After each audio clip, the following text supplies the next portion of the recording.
Porsche 911 is arguably the most iconic sports car of all time, but even with its iconic status, it still needs to evolve with the times. So when it came time to update the 992.2 generation, Porsche did make a few changes, some of which are good, but others perhaps not so good. What are they? Let's go for a drive and find out.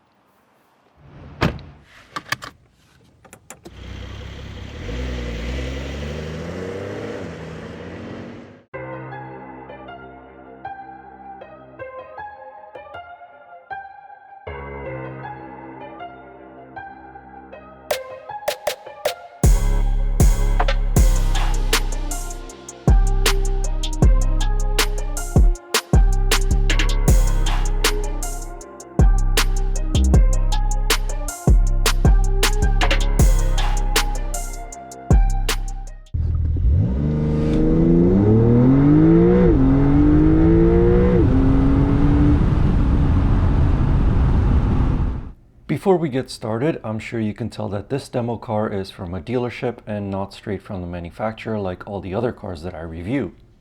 So thank you to Porsche Centre Richmond for lending me this car for a couple of days to review. The biggest update to this 992.2 generation of the Porsche 911 is the fact that it is now available as a hybrid. The GTS is equipped with the T hybrid powertrain, so it's a 3.6 liter flat six with a single turbocharger. The turbo has an electric motor integrated into it, and there's another electric motor that is integrated into the 8-speed PDK transmission. This powertrain not only improves the efficiency and the responsiveness, but also ups the power of the 911 GTS. It's now 532 horsepower and 449 pound-feet. But that's not the car that I'm driving today. The one that I'm driving today is the standard Carrera. It too received a bump in power, but it's not that significant. So from its 3-liter flat-six turbo engine, it produces 388 horsepower and 331 pound-feet of torque. I believe that's a 9 horsepower upgrade over the 992.1 generation Carrera. But even with that small bump in power, this car still feels really fast. Porsche says that it'll accelerate from a stop to 100 kilometers an hour in 4.1 seconds, 3.9 if you get it with the Sport Chrono package. And from behind the steering wheel, it feels properly quick when you accelerate from a stop. This car produces more than enough power for you to enjoy and also probably get into trouble with for those that are entering into the 911 or those that have never driven a 911 before. So if you're planning to get a 911 and just use it as a daily car or just have some fun on some backcountry roads, the standard Carrera is, I think, more than enough. Paired with this engine is an 8-speed PDK transmission, and for the Carrera, Carrera S, and the GTS, this is the only transmission that you can get. For the Carrera T, you can get it with a 6-speed manual, and of course the GT3 comes also with a manual transmission as well. This transmission is sublime. All other manufacturers should strive to achieve this level of quick shifting and smoothness that this 8-speed PDK delivers. In everyday driving, this transmission keeps the engine's RPMs at around 1,000, and it shifts so smoothly that you genuinely can't feel them. But put your foot down and this transmission will immediately react by skipping a few gears and getting the engine's RPMs right where they need to be at. You can also demand a burst of acceleration from this powertrain by pushing this little red button on the drive mode selector that's on the steering wheel. When you push it, you get maximum power for about 20 seconds, the transmission downshifts to the lowest possible gear, and the whole car goes into its sportiest settings. You can of course also switch this car into its sportiest settings through this drive mode selector. There's Wet, Normal, Sport, and Sport Plus. Sport mode keeps the transmission in 1 or 2 lower gears than it normally would, so that the engine is right at the start of the torque band for better response. It also shifts faster and more aggressively. The throttle response is sharper, the suspension is stiffened, the exhaust valves are opened, and it engages the dynamic engine mounts. Sport Plus does the same but with just more immediacy, and the gears are held for longer before an upshift, with downshifts being much more immediate as well. As for the fuel economy of this 911, it's actually not too bad given the type of car that it is. This two-wheel drive version is rated for 12.9 liters per 100 kilometers in a city and 9.2 liters per 100 kilometers on a highway. In the couple of days I had with this car, I managed to average 12.1 liters per 100 kilometers. However, you're not buying a Porsche 911 for the fuel economy. You're getting it for the way that it drives, and it is a masterpiece. The current generation 911 may be heavier than before with a curb weight of just over 1500 kilograms, but its wider stance and clever suspension make it feel like it's on rails. Even with its rear-wheel drive powertrain, the 911 Carrera has loads of grip. The steering is perfect. It has a hefty weight that translates the road surface to your fingertips. However, I did notice the steering get a little bit lighter under full throttle acceleration from a stop as the weight transfer shifted to the back, but it quickly firmed up again under braking and through the corners. As for the brakes, this 992.2 receives bigger discs and standard 6-piston calipers on the front axle. 4-piston calipers are standard on the rear axle. Very little braking force from the brake pedal is required to bring the car to a complete stop in everyday traffic. The brakes have a good initial bite and the brake pedal can be actuated just enough to provide smooth stops. Under harder braking situations, the car stays planted and stops without any fuss. If you'll find yourself driving the 911 Carrera mostly on city streets, Porsche offers Power Steering Plus, which provides a lighter feel at slower speeds for easier maneuverability.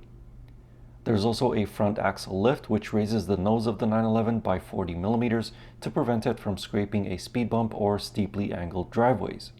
This system also uses the navigation to remember frequently visited areas or pre-programmed areas and automatically lift the nose without any driver intervention.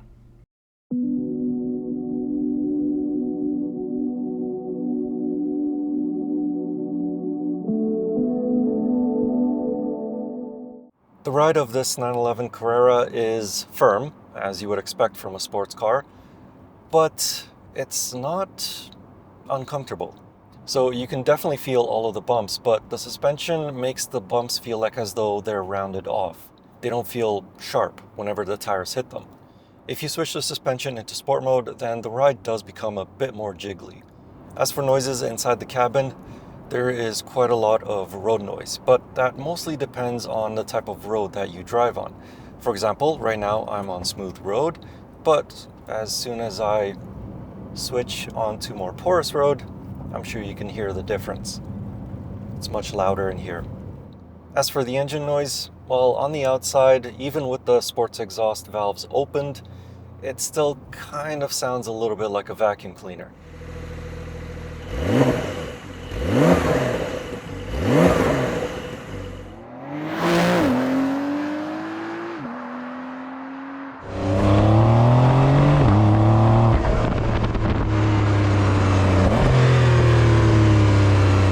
However, on the inside, it does sound really good. But I think that might be because it is slightly augmented by the stereo system. I could be wrong on that, but either way, from the inside, it definitely sounds better than it does on the outside.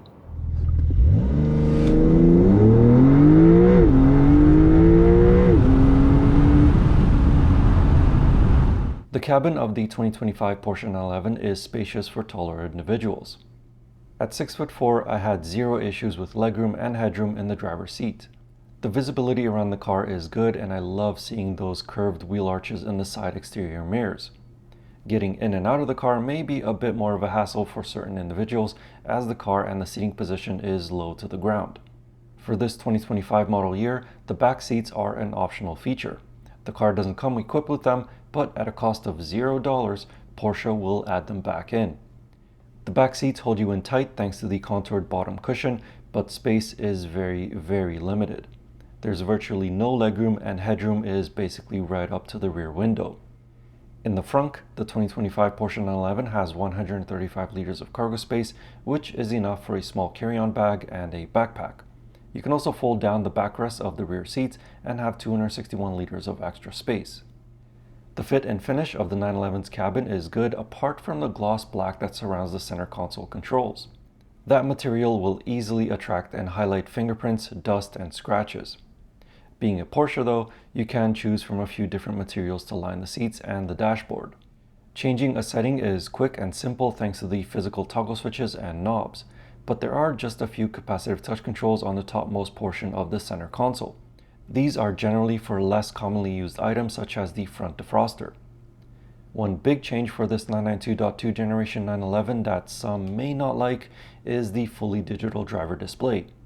The analog tachometer is gone, but the screen can display a few different versions of a tachometer, including one where the red line is right at the top.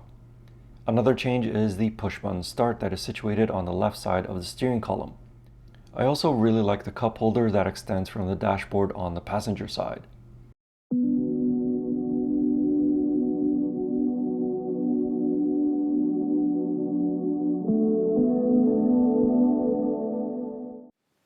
Do you remember the old days when the Porsche 911 would have a starting price of less than $100,000 Canadian? Those were the good days. Sadly, those days are long gone now because this car now starts closer to $150,000 Canadian.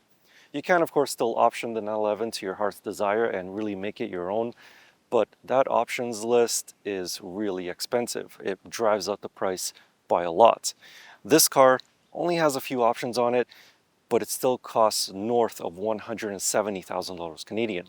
And on top of that, the taxes, dealership fees, perhaps markups, and this can easily become well over $200,000, maybe even more. The changes to the exterior styling are subtle.